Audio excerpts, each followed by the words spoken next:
Salut YouTube, aujourd'hui on se retrouve encore pour une vidéo test. Donc cette fois j'ai encore une nouvelle machine de Volt que je vais vous présenter dans cette boîte. Donc on va commencer comme la dernière fois par la boîte. De Volt toujours, même marque que j'adore. Ils m'ont toujours rien donné pour faire cette vidéo, donc ça j'ai encore acheté avec mes sous. Donc on a cette boîte Testac qui va donc permettre, comme je vous l'avais dit dans la dernière vidéo du multicutter, de se clipper avec les autres. Donc là j'ai repris la boîte du multicutter, je vais vous montrer comment ça se passe. Donc c'est tout simple, on prend la boîte qu'on veut clipper par dessus, comme ça, et ensuite on va aller enfoncer les petits ergots sur les côtés. Et voilà, ensuite tout est assemblé et on n'a plus qu'à prendre par la poignée du dessus. Donc là j'ai une poignée par contre que sur la boîte du multicutter, sur l'autre j'ai pas de poignée pas sur le dessus, donc je mettrai toujours le multicutter par dessus. Et ça nous permet de nous transporter nos outils d'une seule main sans avoir à faire plein d'allers-retours. Enfin, j'ai recherché toutes les boîtes.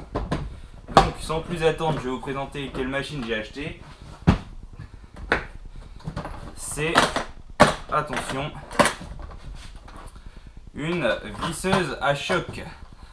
Donc 2 volts, c'est la référence DCF 887. Et je l'ai acheté, donc comme je vous le disais, maintenant je vais acheter les machines seules avec boîte pour pouvoir quand même les ranger. Donc là j'ai acheté la machine seule avec la boîte, donc comme vous pouvez le voir, une boîte tout ce qu'il y a de plus simple. On peut ranger la machine ici avec une batterie en dessous, on peut mettre 2 batteries et un chargeur. Donc voilà. Ensuite, pour ce qui est des spécifications de la machine, comme toujours c'est marqué sur la boîte. Donc on a le pack où il y a juste la machine et la boîte, c'est DCF 887 NT. Cette machine fait 400 watts. Elle peut visser, attention, jusqu'à un couple de 205 Nm. Pour une machine qui est aussi petite que ça, c'est assez impressionnant. Je dis pas que c'est la meilleure, parce que je crois que Ryobi fait une visseuse à choc qui va jusqu'à 220 Nm. Bon, après la différence n'est pas énorme, mais là on est quand même sur une toute petite machine. Attendez, je vais aller chercher ma visseuse normale et vous allez voir la différence. Donc regardez la différence de taille entre la visseuse à choc et cette visseuse donc, qui était le haut de gamme de 2 volts il y a quelques années, la DCD 995. Maintenant on est à la 996 et il me semble que là dans ce mois la 997 va sortir. Donc là on est quand même sur un tout petit produit qui sort 205 Nm de couple. Donc bah, c'est pour ça que je l'ai pris. Elle est très puissante, très petite, très légère et vraiment maniable. Je crois qu'avec une batterie on arrive à quelque chose. Donc là je vais prendre la batterie que j'ai pour le multicutter, la petite 2 ampères.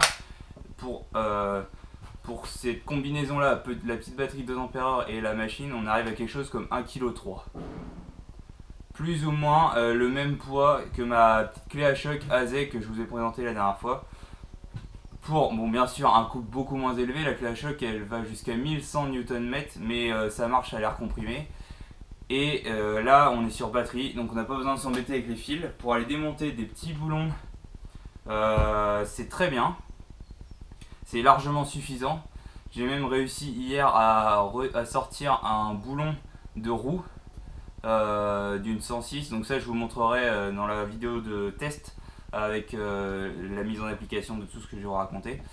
Et ça sort pas mal, donc attention aux voitures, aux 4x4 où il y a des gros serrages. Bon, là il faudra peut-être pas forcer trop dessus parce que ça va la faire chauffer, mais pour les petites voitures ça peut démonter les roues.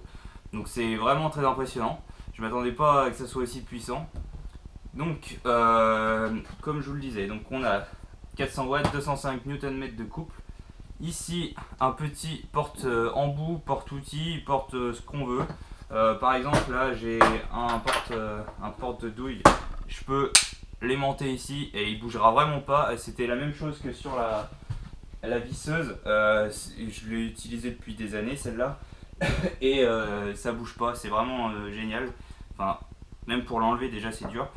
On a aussi le petit crochet ceinture, donc ça on va pouvoir accrocher la visseuse sur le côté à sa ceinture. Bon, là j'ai pas de ceinture mais dans une poche aussi, pareil, pour pouvoir l'avoir toujours à portée de main. Et c'est vraiment pas lourd, donc ça ne nous embête pas. Et on a, regardez bien, 3 LED qui vont donc éclairer le poste de travail. Comme chez DeWalt, à chaque fois il y a toujours des LED depuis longtemps. Et ce qui est bien par rapport à d'autres marques, c'est qu'elle reste allumée longtemps après avoir appuyé sur le bouton. Donc on peut toujours voir ce qu'on voulait faire.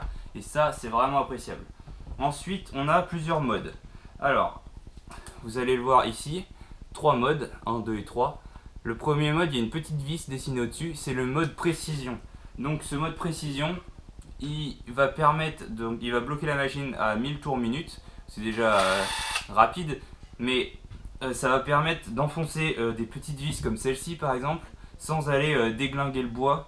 La vis va s'arrêter à fleur du bois toute seule. Donc ça, je vous montrerai dans la vidéo test par la suite.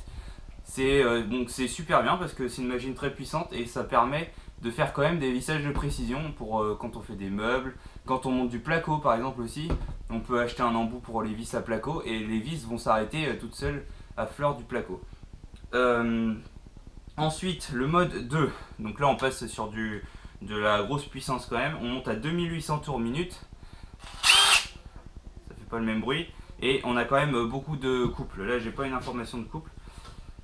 Et le mode 3, encore autre chose. Là, on est au couple maximum. Vitesse maximum, c'est 3250 tours minute. Et on a donc pour ces 3 modes de 0 à 3800 impacts par minute. Donc attention, quand on va enfoncer des vis comme ça dans du bois, ça rentre tout seul, il n'y a pas de problème. Ça fait du bruit par contre, ça fait clac clac clac clac clac. Je vous montrerai pareil dans la vidéo test. Ça fait vraiment du bruit, donc si vous avez les oreilles fragiles, n'oubliez pas de mettre un casque pour ces opérations là. Ou même pour dévisser une roue de voiture, c'est pareil, ça fait vraiment beaucoup de bruit. Donc voilà pour les spécifications. Pareil, je vous l'ai pas dit, c'est une 18 volts, donc même batterie que le multicutter. On a donc ces batteries 2 ampères. On peut aussi utiliser batterie 5 ampères. Alors ça tient vraiment longtemps, on n'a pas besoin de les charger souvent. Par contre, du coup, la machine est plus lourde. Après, niveau puissance, j'ai voulu comparer entre ces deux batteries. Est-ce qu'on a plus de puissance avec la grosse batterie ou pas? Je vois pas vraiment de différence. Donc moi, je l'utiliserai avec la petite. Ça me permet d'être plus léger, d'aller partout dans les coins, tout ça. Pour, par exemple, pour démonter ce qui reste sur la DS, qu'il va falloir que je fasse. Donc voilà, on est sur une batterie très compacte, sur une machine très légère qui se manie à 2 doigts. Et donc j'ai acheté des petits accessoires pour aller avec. Alors ça, les accessoires ils viennent de chez Bosch parce que chez DeWalt c'est vraiment trop cher. Et donc là j'ai pris les porte-douilles Bosch Impact Control. Donc c'est des porte-douilles qui sont faits pour les douilles à choc, qui sont faits pour les visseuses à choc et qui vont encaisser toute la puissance de ces petites machines là. Donc j'en ai un pour les douilles 1,5. Donc ces douilles là qu'on utilise pour démonter les roues de voiture, les gros boulons. Hop, on rentre la douille dedans, nickel, ça tient. Et j'en ai aussi là pour les petites douilles. Donc ça me permettra d'aller dévisser des petites vis, des petites têtes de 10, de 8, de 13 même, jusqu'à 13. Donc là après c'est aucune limite de taille, mais bon la machine ne va pas non plus dévisser une vis de cardan par exemple, ça sera beaucoup trop gros. Le petit truc simple avec cette machine, c'est qu'on enfonce le truc, hop, il est tenu, il bouge plus. On va du coup pouvoir l'enlever juste en tirant cette petite patte. Pareil, même chose, là, hop. Et moi donc pour ce qui est vis, je vais quand même utiliser un porte-embout. On pourrait utiliser l'embout directement, mais je vais vous montrer tout de suite après. Le porte-embout, ça permet de rallonger notre embout et du coup c'est beaucoup plus simple pour mettre sur la vis. Si je mets un embout tout seul, il va tenir, il n'y a pas de problème, mais il est rentré quand même pas mal dans la machine, donc quand on veut, c'est assez près de la tête, c'est pas simple.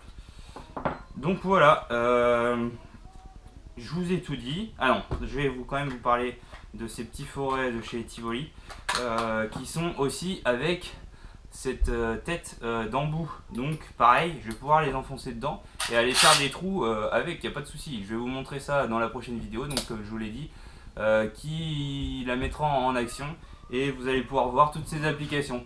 Voilà, c'est fini pour la présentation aujourd'hui. Je vous refais la vidéo très rapidement et on en reparle. Si vous avez des commentaires, laissez dessus. Si vous avez des questions, posez-les, il n'y a pas de souci. En attendant, abonnez-vous, laissez un pouce bleu si cette vidéo vous a plu. Et on se dit à la prochaine. Allez, salut!